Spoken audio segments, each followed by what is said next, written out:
Salut à tous, c'est Rudy d'Avimobile, j'espère que vous allez bien. J'ai pu tester le Echo Horizon et je vous donne mon avis bien évidemment dans cette vidéo. C'est parti.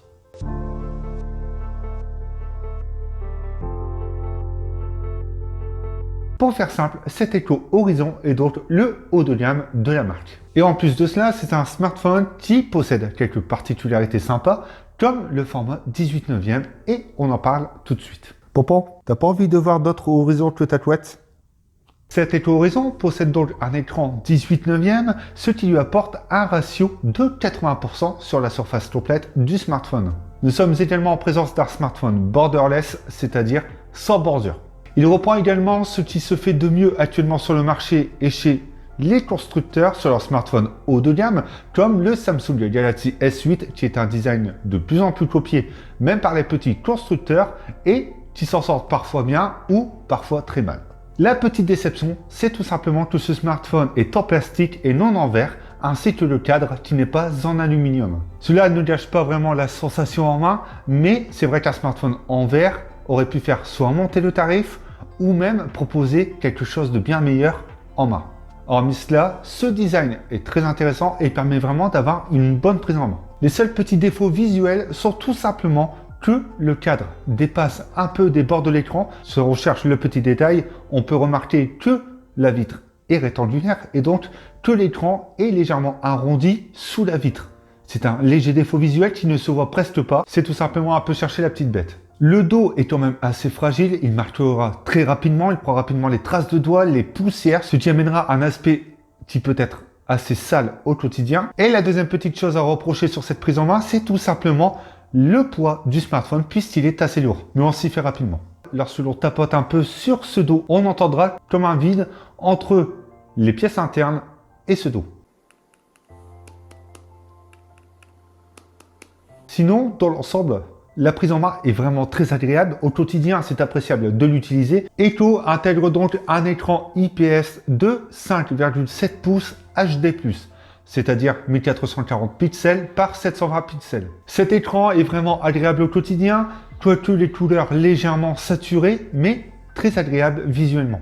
Le format 18/9 est également quelque chose que j'apprécie et quand même assez accessible au quotidien, surtout sur la largeur. Et vous pourrez également adapter les vidéos au format 18/9 avec un petit pincement avec les doigts lors du visionnage du contenu. Cela dit, la luminosité est assez bonne mais pas assez puissante, sauf au maximum où là l'écran sera vraiment lumineux, mais également les traces de doigts et les reflets qui seront assez présents. Pour la surcouche logicielle, eh bien ce smartphone tourne sous Android Nougat dans une version pure, c'est-à-dire que Echo a simplement modifié la barre de navigation et a ajouté quelques petits gestes sur l'écran de verrouillage. Autre fonctionnalité hors de la gestuelle, Echo intègre un lecteur d'empreintes digital au dos du smartphone. Ce lecteur d'empreintes digital est assez intéressant puisqu'il est assez accessible, du moins pour ma part, et surtout permet au smartphone de sortir de veille assez rapidement sur la dernière page utilisée et surtout même en tapotant tout simplement ce lecteur. Bien évidemment, lorsqu'on l'utilise,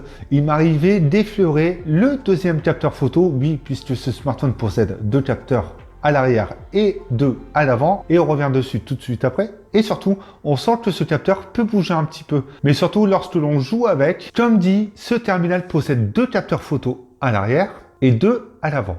Il s'agit d'un module avec un capteur de 13 millions de pixels et le second de 2 millions de pixels, vous permettant de créer quelques effets bokeh. Globalement, les photos sont assez réussies, surtout en très bonne condition, mais je trouve qu'ils s'en tirent plutôt bien, sauf en intérieur où on perdra un peu en détail et en texture, ce qui est normal surtout au vu des caractéristiques de ce smartphone. Un peu comme certains smartphones de cette gamme de prix, eh bien il faudra faire la mise au point manuellement pour obtenir un meilleur rendu de couleur sur le cliché et surtout une meilleure luminosité. Par contre, pour revenir sur l'effet bokeh, eh bien cela vous permettra juste de donner un peu de style à vos clichés.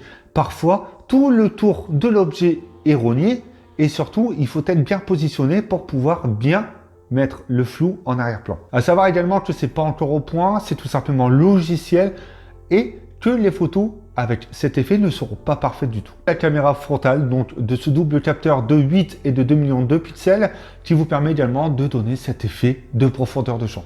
et qui globalement, même en intérieur, m'a permis d'obtenir des clichés qui sont plus que convenables. Globalement, ça peut être sympa pour justement faire des petites photos de profil pour les réseaux sociaux avec cet effet de profondeur de champ qui n'est également pas parfait. Très rapidement pour la partie audio, eh bien ce smartphone possède un haut-parleur qui permet d'obtenir un son qui est assez correct, mais à son maximum qui peut être très bruyant. C'est-à-dire que les aigus et les médiums prennent trop le dessus sur les basses.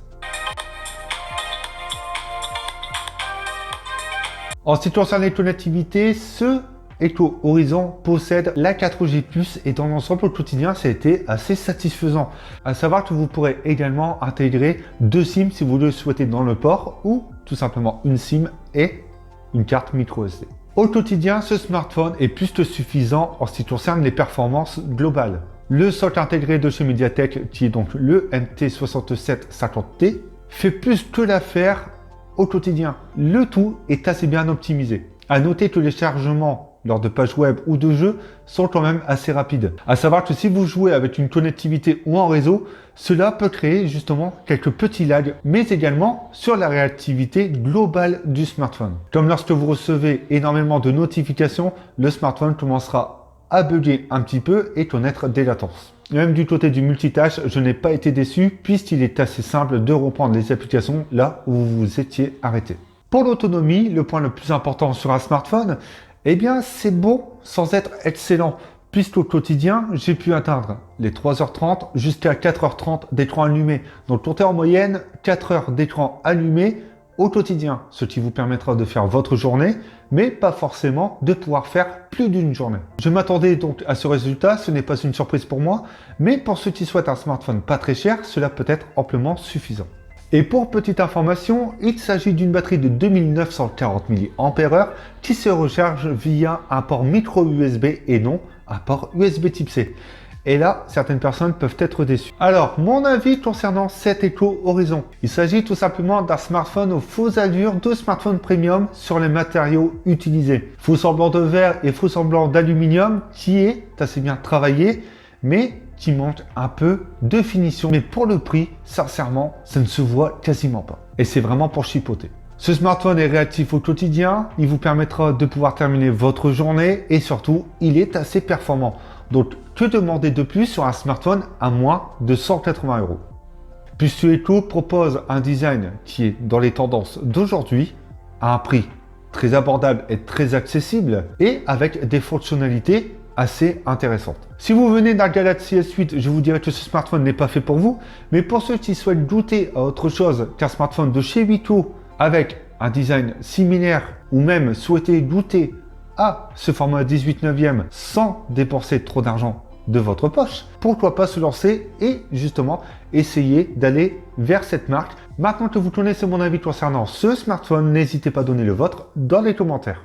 N'hésitez pas à mettre le petit pouce bleu et même à vous abonner si vous avez apprécié le contenu de cette vidéo ou de cette chaîne. Retrouvez tous les tests sur la chaîne Avis Mobile, mais également sur avismobile.fr. Et nous, eh bien, on se retrouve bientôt pour une autre vidéo.